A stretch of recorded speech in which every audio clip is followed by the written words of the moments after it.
I don't want to copy. Hello, and Hello. welcome to The Realm of Ideas is Free to All.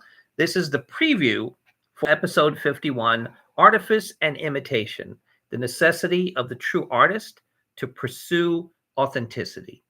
Okay, this is basically an idea that Julie came up with. I think it kind of follows up on some things we've been saying before, and I'm really excited about it. I think it's going to be a great program. The second thing is, I recently, thanks to Julie, received one of the most important books that was missing from my library, which was Science in the Modern World by Whitehead. Now, I've been so excited to read this book that I've really, really been happy to kind of start turning its pages.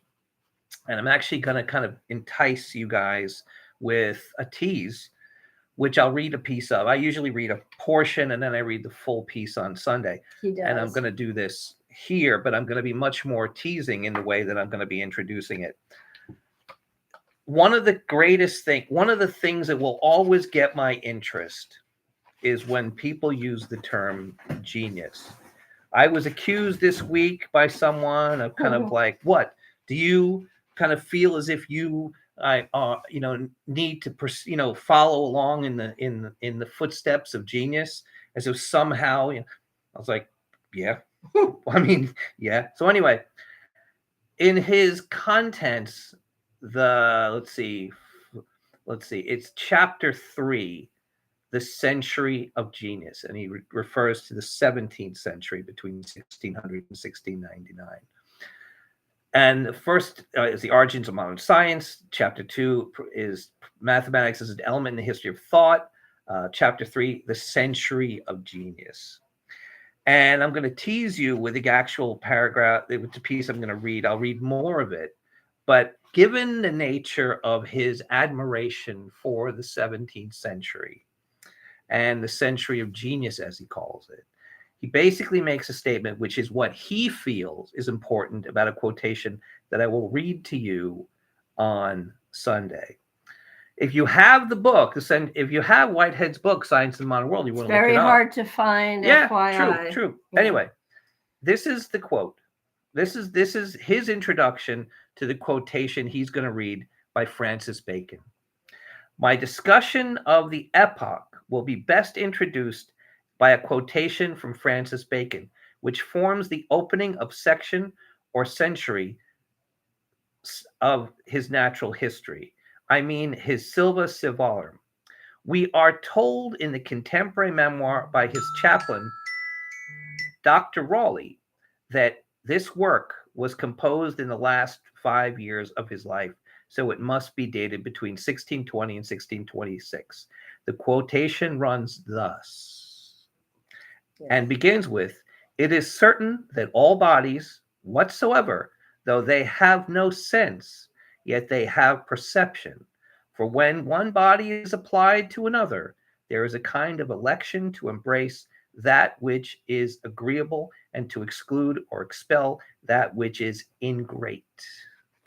So, well, that's attempting more. Exactly. So the idea is the pay thing that will be coming up in terms of talking about the idea of the value of real ideas, of original thought, of true genius, is basically something we've touched on before, but we'll continue this. So now, in terms of artifice and imitation, I turn it to Julie. Thank you. This is a very broad-ranging topic. I will treat you to an amuse-bouche of another. Yes, another. I provided the first. Yes, another amuse-bouche. I'll say amuse-bouche, or son of amuse-bouche, or daughter of amuse-bouche. Mm-hmm. Oh, I think your phone might slide. Right. Okay, so there are many kinds of artifice and imitation. Some quite intentional, some meant as subterfuge, some meant to create work under a tyrannical society. I think we can all feel that. So there are many, many kinds. There are also people accused of artifice who did no such thing. There are many people. Maeterlinck. I was about to say that. Oh, that's the first thing that comes to mind. I saw it. I saw it going. Oh, Okay. I can't wait. I just Can't want to wait for Sunday. say a brilliant, brilliant mind of Maurice Maeterlinck, one of our favorite writers on science and the natural world, who wrote what is still the Hymenoptera Bible, the Life of the Bee from, I believe, 1904, that has never been surpassed since. And he studied the termitary and the white ant, which is another name for a termite, and wrote The Life of the White Ant, a far shorter book, but no less important. He wrote the Peleus and Melisande opera. I mean, he was an incredibly progressive thinker who understood the place and nature of women in a time when women were not even allowed to work, were not even allowed out of the house. He was a forward thinking, masterful individual who was accused absurdly of plagiarism, and a person who was such an incredibly original thinker, as Maeterlinck proved. And this is what is really curious, is what short memories accusers have, and what short memories the public has, where the life work of an individual is known and somehow thoroughly disregarded when he's being maligned by somebody who, as Chuck Jones would say in Looney Tunes, is having a bout of sour persimmons. I forget the actual name of the person. Their actual name doesn't need to ever be spoken or mentioned. But there is nothing that Maeterlinck wrote that was not tremendously original. He would have no need to ever copy or plagiarize anyone else's work. Now, I want to skip to a few really interesting things. Is plagiarism by misinterpretation. And by this, I mean all those people who've written about Sigmund Freud incorrectly, most of whom have not read Freud. And there are more books that misquote Freud, that actually misinterpret Freud, whole essays, whole lectures, whole books on what Freud said that he really didn't. And that is a vast misinterpretation. Now, skipping to the sumptuary laws in Japan. This is a fascinating case of artifice and imitation. Absolutely fascinating.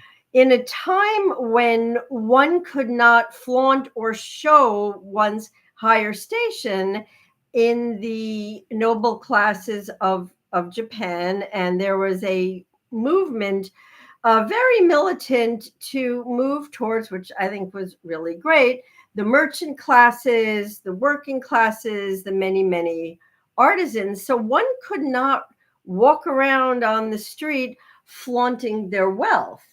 So people had incredibly sumptuous garments made that actually did cost quite a lot, just as much or more than the outlawed versions, but they had incredibly intricate patterns. They were incredibly subtle, and often had whole scenes painted on the silk, inside hidden, but viewable only to that person who was wearing it.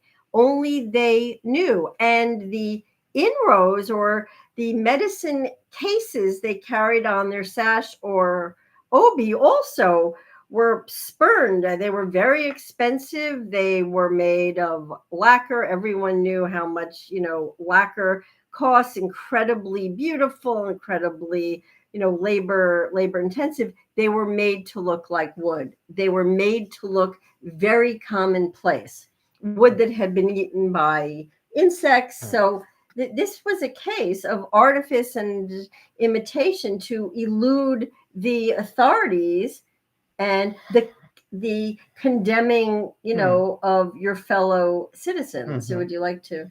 Yeah, I think that one of the things that's interesting and exciting about this is the idea that there's a kind of like subterfuge. and there's an intentional attempt to hide authenticity behind authenticity. It's fascinating. Because in fact, this was an incredibly authentic idea to actually look like, to masquerade as imitation. Mm-hmm. So in a way, it kind of like hides in plain sight. And I think one of the things that I think troubles me deeply is that idea that I alluded to of what constitutes authenticity for the artist. And I think right now there is a dilemma that needs to be addressed. So that's my idea of what I see coming. And I'll be in really, I think the best time for me is when I sit and listen to what Julie has to say and just try to comment, to kind of follow up. But I think this chain of ideas is that we've been talking about the last couple of weeks. I was gonna go back to Emerson and self-reliance, but I realized I didn't want to do that. I don't want to become too dependent on any particular text. But again, no, that's a seminal text. Oh, absolutely. I mean, I thought about like some pieces from Nietzsche and Beyond Good and Evil, and I kind of like in relation to the free spirit. And I think there'll be time for those things. But I mean, right now, I really think that this idea of artifice and imitation and how it kind of basically has become a dilemma for us as artists, to the point where we are shunned and even ridiculed for thinking in terms of bold, in thinking in terms of genius, of not defining ourselves. And I kind of think that has not served us and will never serve us. It's not supposed to serve us, because what we always learn from the great chroniclers of history is that this is not the approach we should take, is that all the great accomplishments come through that sense of adventure, come through that sense of authenticity, come from that sense of truth. Yes, excellent point. Thank you, Pete. Thanks. I'm going to bring up three tangential things that are really key. We're already over, so These are very important. Okay. We can't be as long as the program. We also have to leave things to say. No, there's plenty to say. Maybe we'll do a two-part. I'd like to differentiate between workshop of and artificial intelligence that trumps original writing and thought.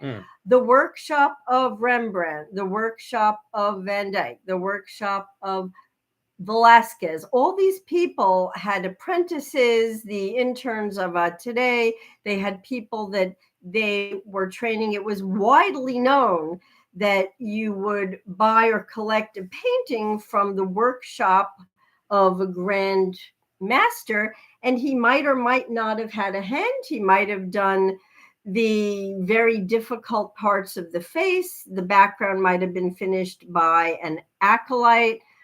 This is vastly different from what is happening, and there have been many articles in Science, in the journal, on scientists and reviewers using artificial intelligence. It is sickening to write their papers. There is no original thought here. And artificial intelligence, and I want to stress this, is almost like a survey course. It will round up what is popular, not what is correct. It cannot certainly not what's provocative. Not what is provocative, not what is analogistic. It is very literal minded. And not what is potential laden. No, absolutely not. It's a safe course. Yeah, and I will end with Meissen, the porcelain works, which is a very key part. There was a huge rush to imitate and capture Chinese hard-paced porcelain, and no one could do it. And Meissen finally got it right. And in the imitation of Chinese work, they developed an entire lexicon of their own, German chinoiserie. And with that, I will. Okay. Yeah. All right. So there's again, a lot to say. It's 2 a.m. Sunday morning, in which case this will be the 18th. No, wait. No, it'll be, let me see, November 16th. November 16th, Sunday at 2 a.m. will be the stream. In turn, that's when we'll be live, and then it'll basically be on our channel. So we look forward to seeing you there. And the Realm of Ideas is free to all, and it's to the benefit of all for us to keep it this way. Amen to that.